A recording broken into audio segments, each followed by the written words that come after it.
دوای بڕیارەکانی دادگای فیدراڵی شاندێکی دیوانی چاودێری دارایی عێراق گەیشتە هەولێر. شاندەکە سەردانی هەردوو وەزارەتی دارایی و سامانە سروشتیەکان و دەسەڵاتی گومرگی دەکات.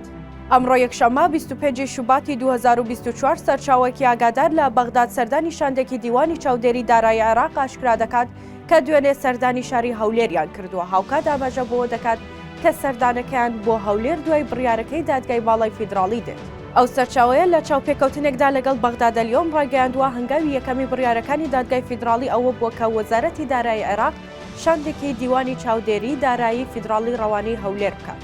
ئاماژەی بەوەش کردووە دوێنێ شەممە شاندەکە گەیشتە هەولێر و لە یەکەم هەنگاویشیدا سەردانی وەزارەتی سامانە سروشتیەکان و وەزارەتی دارایی دەکات و دواتریش لەگەڵ دەسەڵاتی گومرگی هەرێم کۆ دەبێتەوە. لە ڕاگەیاندراوەکە داهاتووە سەردانە بە مەبەستی ئاشکراکردنی داهاتی هەرێم و پشتڕاستکردنەوەی ژمارەی فەرمانبەران و داتاکان دێت. ئەمەش وەک ئامادەکاریەک بۆ ناردنی موچەی فەرمانبەران لەلایەن حکوومەتی ناوەندەوە لە کات و وادەی خۆیدا.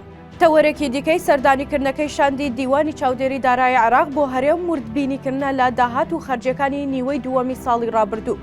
بە گوتەی هونەر جەمال وتەبێژی حکوومەتی هەرێمی کوردستان شاندەکە باز لە داهات و خەرجیەکانی 6 مانگی ساڵی 2023 دەکات. بڕیاریشە شاندەکە لەگەڵ دیوانی چاودێری دارایی هەرێمی کوردستان و وەزارەتی ئابووری و سامانە سروشتیەکانی هەرێمی کوردستان کۆ ببێتەوە. ئەمڕۆ شوێنانەش لە چوارچێوەی جێبەجێکردنی یاسای بودجەی گشتی دادێت کە دەبێت هەر 3 مانگ جارێک بە هاوبەشی لەلایەن فەرمانگەکانی چاودێری دارایی لە هەرێمی کوردستان و عێراق وردبینی تێدا بکرێت. لە ناوەڕاستی ساڵی ڕابردوودا حکوومەتی هەرێمی کوردستان ڕێنماییەکی دەرکرد کە دەبێت سەرجەم وەزارەتەکان بە هاوکاری لەگەڵ فەرمانگەکانی چاودێری دارایی لە هەرێم و عێراق بە خێرایی و وردبینی لە داهات و خەرجیەکانی هەرێمی کوردستان تەواو بکەن.